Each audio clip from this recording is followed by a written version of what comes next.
I've been using my bike as my main mode of transportation for the past 7 to 8 years, and there's a lot of things that I've learned over that time, some of which I wish I knew before I started cycling that would have just made things a lot easier or a lot more enjoyable. What's up? I'm Gallardo. Life is short, but don't make it shorter, so be sure to ride your bike to be reasonably dangerous, and consider subscribing to watch more fixed gear and cycling videos just like this one. And if you want to learn more about the only bike that I own, the bike that I ride on a daily basis, consider sticking around until the end of the video to learn more about our channel sponsor, Wabi Cycles. Why don't you?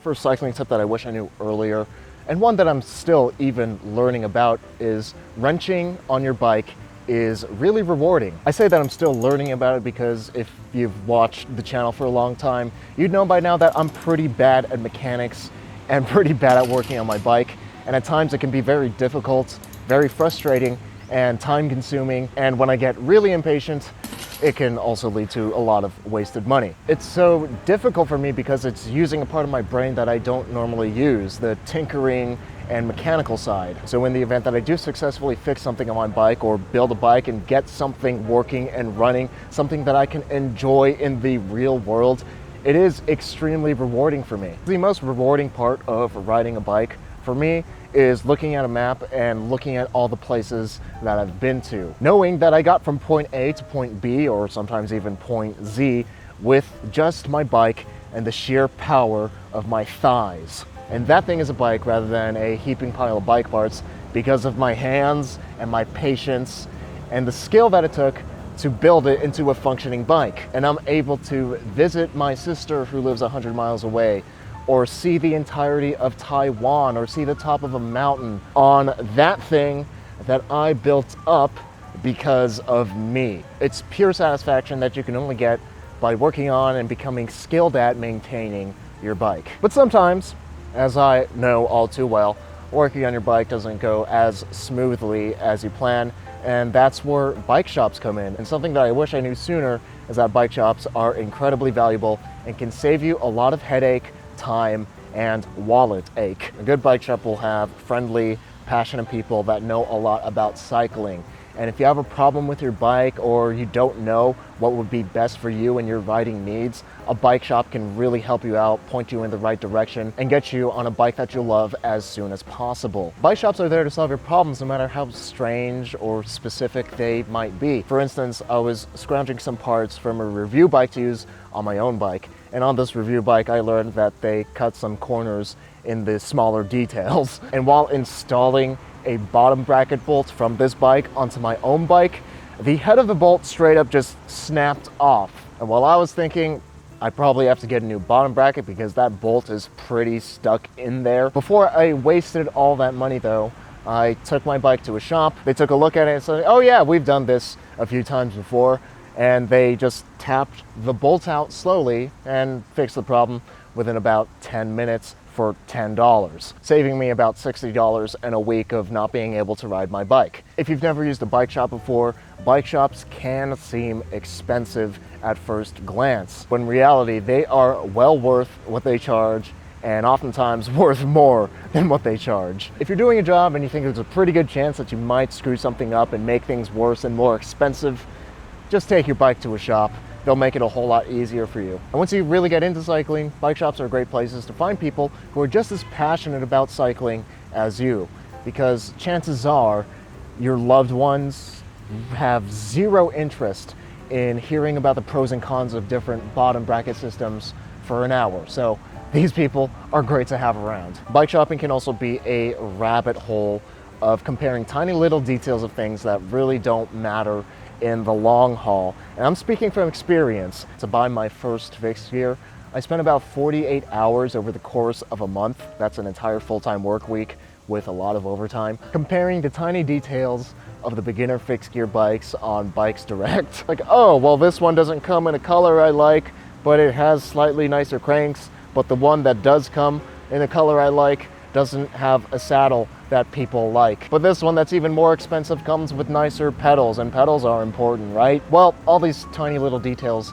don't matter if they prevent you from actually getting on a bike, riding it, and enjoying it. The time that I spent researching and comparing the tiny little details of these beginner fixed gears would have been much better spent if I had just bought any of them and spent that time riding the bike instead. Because in the end, after about a year of riding that basic fixed gear, I upgraded to an entirely different bike.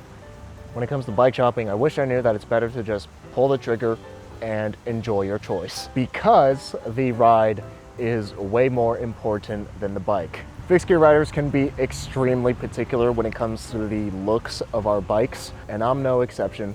I've spent way more time than I would like to admit agonizing on whether my stem should be black or silver. Pardon this, son, it'll go away soon.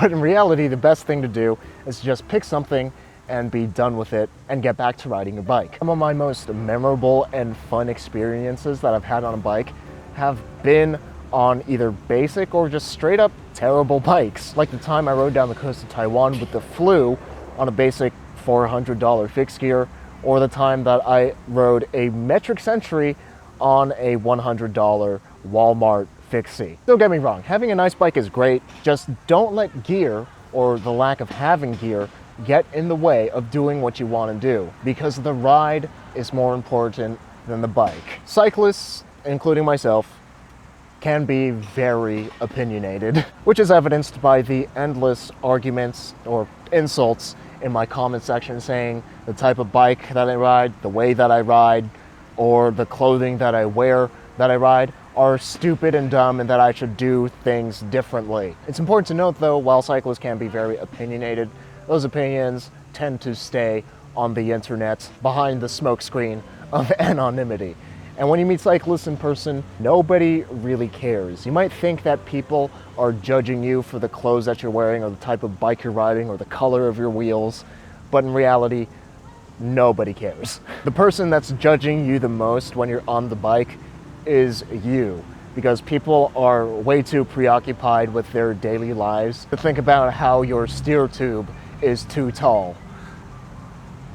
Wear what's comfortable for you, ride a bike that you have fun riding, regardless of what shaved legs KOM 69 and bar spins 420 says on the forums or in my comment section, because it's you riding your bike, not them. Bringing us to our next point, there's no right way to ride a bike regardless of what people say. For me, fun is the objective of riding a bike. I have fun torturing myself and riding really long distances fixed. Some people have fun riding brakeless, and some people have fun keeping track of every single one of their stats. And you may have fun on your bike in a completely different way. There is no be-all, end-all correct way to ride your bike, despite how judgmental us cyclists can be on the internet. For instance, before my grandpa passed away at the ripe age of 86, he strolled on over to his local Target, bought a woman's mountain bike that I don't think he knew was a woman's bike, but he just got because it was cheap, so he could go on casual strolls on his bike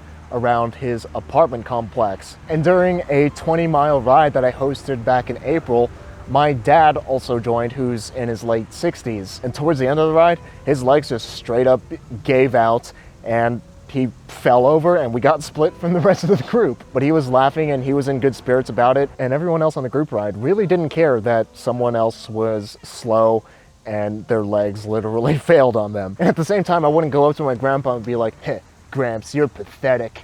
You only ride a quarter mile every 3 days. How embarrassing. You're my dad and you couldn't even ride 20 miles.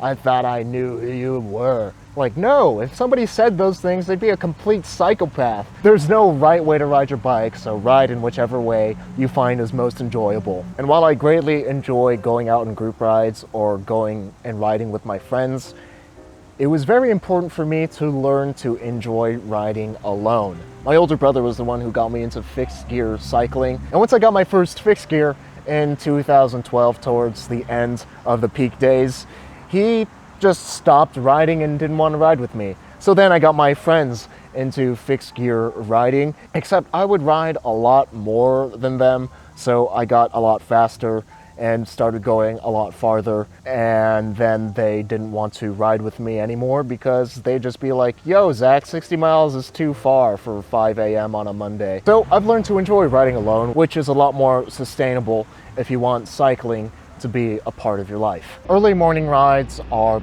the best. For me, there's something incredibly peaceful about early morning rides. Watching the sunrise and having the roads mostly to yourself, it's a great way to start the day. On top of that, cycling gets the blood flowing, the endorphins going, which for me makes me feel incredible all throughout the day. And if I'm being honest, if I want to ride my bike every day, the early morning is the best time for me to do it, because otherwise I would come up with excuses or things would come up and I would end up not riding my bike. I have some of my best ideas when I'm riding my bike in the early morning. There's the stillness of the time of day combined with getting the heart pumping. It makes it easy for me to just listen to my thoughts and to really hammer out video scripts in a much more efficient manner than I would normally. On top of that, early morning rides just make me happier, and I wish I knew that sooner. And this last one is more advice to myself. Don't drink and ride. And if I'm being honest, drinking and riding is like my guilty pleasure. It feels like flying. And I know that it's incredibly irresponsible and unreasonably dangerous, and I could get in trouble or get really hurt if I do it, which is why I'm saying, Zach, don't drink and ride. You should know this now. Although I haven't gotten hurt yet drinking and riding, it greatly increases the chances that I will make a mistake and hurt myself, because I ride a lot harder when I've had a few drinks, and reaction times are slower when I've had a few drinks, which is just a recipe for disaster. So don't drink and ride. Is there anything that you all wish that you had known before you started cycling? Let me know in the comments so we can have a discussion and help those out that are just starting out. Speaking of just starting out and a bike that I wish I had when I was just starting out, shout out to Wabi Cycles for sponsoring the channel and making these videos possible. Wabi makes it easy for me to ride Wallace, my Wabi Special, as my only bike as I travel throughout Asia, since every one of Wabi's design choices are meticulously made to give the purest ride quality for the money. And Wabi executes those choices perfectly, handmade by master craftsmen in Taiwan and a friendly bike shop in Denver, Colorado that is eager to answer your questions and get you on a bike you'll love. Wabi's relentless attention to detail results in Wallace, my 58cm Wabi Special, weighing in at 17.5 pounds or 7.97 kilograms straight out of the box with no carbon components. That results in the best riding experience I've ever had, with a snappy, lively ride quality that only top-tier steel can bring. If you're looking for a bike that could very well put an end to your search for the perfect bike, consider checking out Wabi Cycles, linked at the top of the description, because it really is the closest thing that I've ridden to the perfect bike. If you disliked this video, be sure to let me know by giving it a thumbs down and leaving a comment to let me know how I can improve. But if you like this video, be sure to give it a thumbs up. And consider subscribing to watch more fixed gear videos just like this one. But if you haven't ridden your bike yet today, stop watching me right now, because life is short, but don't make it shorter. So be sure to ride your bike every day to be reasonably dangerous, even if it is just around the block or just on the trainer.